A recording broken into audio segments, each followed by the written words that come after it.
Assalamualaikum warahmatullahi wabarakatuh. Sebelumnya perkenalkan, nama saya Falan Anami dari Sekolah Tinggi Teknik Fathahillah Cilegon, tahun akademik 2020-2021, jurusan Teknik Kimia. Di sini saya akan menjelaskan dan mengumpulkan tugas neraca energi. Baiklah, sebelumnya saya akan menjelaskan tentang neraca energi. Saya ambil sistem terbuka atau steady state. Nah, di sini kebanyakan proses refining dan industri kimia merupakan sistem terbuka dan steady state. Karena proses produksi sistem kontinu dengan tujuan untuk menghasilkan produk dalam jumlah besar lebih menguntungkan. Nah, steady state ini rumusnya yaitu delta E sama dengan 0, sehingga persamaan yang didapat yaitu delta E sama dengan negatif delta H plus energi kinetik plus energi potensial plus Q plus W. Nah, menjadi delta H plus energi kinetik plus energi potensial menjadi atau sama dengan Q plus W. Nah, di sini pada neraca energi kebanyakan proses terbuka didominasi oleh Q, W, dan delta H. Sedangkan delta energi potensial dan delta energi kinetik jarang sekali digunakan. Sehingga persamaan paling umum untuk sistem terbuka dan steady state adalah Q plus W sama dengan delta H. Nah, baiklah, sekarang saya ambil contoh aja tentang neraca energi sistem terbuka atau steady state. Contoh soalnya yaitu saya ambil contoh soal tentang susu.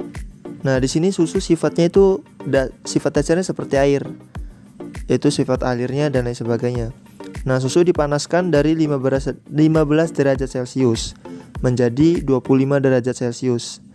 Dengan air panas, suhu 70 derajat Celcius dan menjadi 35 derajat Celcius, seperti gambar di bawah ini. Nah, kita asumsikan apa yang dapat kita ambil untuk menyederhanakan persamaan dan berapa rate aliran air dalam kilogram per menit atau per kilo per menit susu. Nah, di gambar itu terlihat antara yang masuk dan yang keluar. Nah, di sini susu itu masuknya 15 derajat Celcius dan keluarnya menjadi 25 derajat Celcius. Jadi di sini sistemnya sistem exchanger atau pertukaran panas. Nah, di exchanger ini diisolasi untuk menjaga temperatur agar terjaga. Nah, di sini dimasukkan hot water yaitu dengan 70 derajat Celcius untuk masuknya dan keluarnya menjadi 35 derajat Celcius. Nah, mari kita bahas di pembahasan 1 ya. Yaitu yang pertama, untuk tentukan air dan susu dalam tangki sebagai sistem asumsi untuk menyederhanakan persamaan. Nah, persamaan yang didapat yaitu delta E sama dengan 0 dan delta P sama dengan 0 dan Q sama dengan 0. Jadi sistem terisolasi karena kita mengambil sistem tangki. Nah, di sini W sama dengan 0. Nah, persamaan neraca energi yaitu delta dalam kurung H plus energi kinetik plus energi potensial sama dengan Q plus W. Disederhanakan menjadi delta H sama dengan 0. Jadi basisnya itu 1 menit atau 1 kilo susu. Nah, di sini ada data properti dari steam. Tabelnya yaitu ini T dalam derajat Celcius dan delta H dalam kilojoule per kilogram.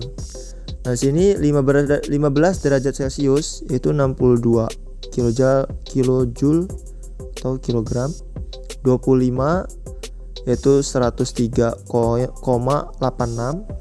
35 yaitu 146,69, 70 derajat Celcius menjadi 293,1 kilojoule atau kilogram. Nah, baik, kita lanjut ke pembahasan kedua, yaitu delta H sama dengan 0 menjadi delta H2 dikurang delta H1 sama dengan 0. Nah, di sini delta H air plus delta H susu. Menjadi mH susu 25 derajat Celcius ditambah mH air 35 derajat Celcius. Ini H yang keluar dikurangi H yang masuk, yaitu mH susu 15 derajat Celcius ditambah mH air, yaitu 70 derajat Celcius sama dengan 0. Menjadi 1 kg dikali dalam kurung 103,86 kilojoule. Ini yang 25 derajat Celcius. Ditambah M air, yaitu 146,69 kilojoule per kilogram. Yang ini untuk yang 35 derajat Celcius. Dikurangi 1 kilo dikali 62,01 kilojoule per kilogram. Yang ini 15 derajat Celcius. Ditambah M air, yaitu 293,1 kilojoule per kilogram sama dengan 0. Ini untuk yang 70 derajat Celcius. Jadi M air sama dengan 0,29 kg. Dapat kita simpulkan bahwa hasil yang didapat yaitu, jadi setiap susu per menit diperlukan air panas atau hot water sebesar 0,29 kg. Itu contoh pertama tentang neraca energi. Nah, selanjutnya saya mengambil contoh soal kedua, yaitu tentang pompa. Contoh soalnya, air dipompa dari sumur dengan kedalaman 20 ft di bawah permukaan tanah seperti ditunjukkan pada gambar di bawah. Jadi air keluar dengan rate 0,50 ft kubik menuju pipa yang berada di atas permukaan tanah.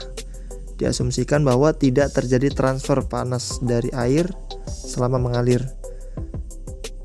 Yang ditanyakan yaitu hitung kerja elektrik yang diperlukan untuk memompa jika efisiensi 100% serta friksi di dalam pipa dan pompa diabaikan. Jadi bisa dilihat gambarnya.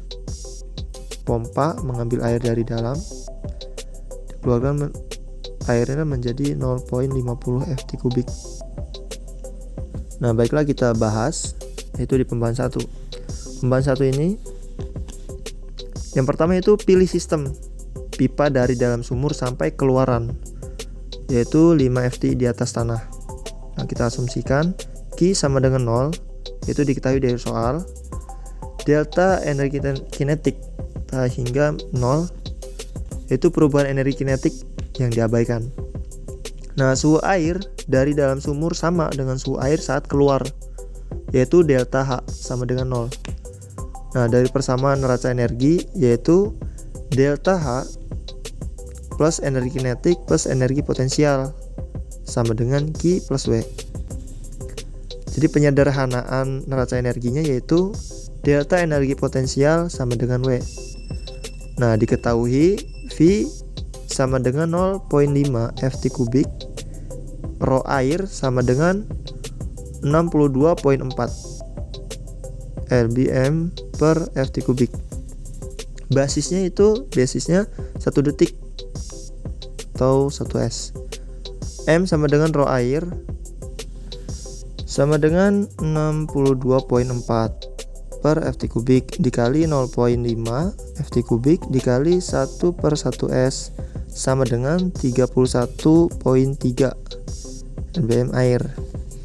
Nah, di pembahasan kedua, delta energi potensial sama dengan W, menjadi W sama dengan M kali G kali H2 dikurangi H1 atau delta H sama dengan 31,3 per S dikali 32,2 ft per S kuadrat dikali 25 ft dikali S kuadrat 1 Bf per 32,2 ft dikali 1,055 kW kilowatt dikali S kuadrat per 778,2 sama dengan 1,06 kW atau 1,42 HP. Hasil yang didapat itu ini.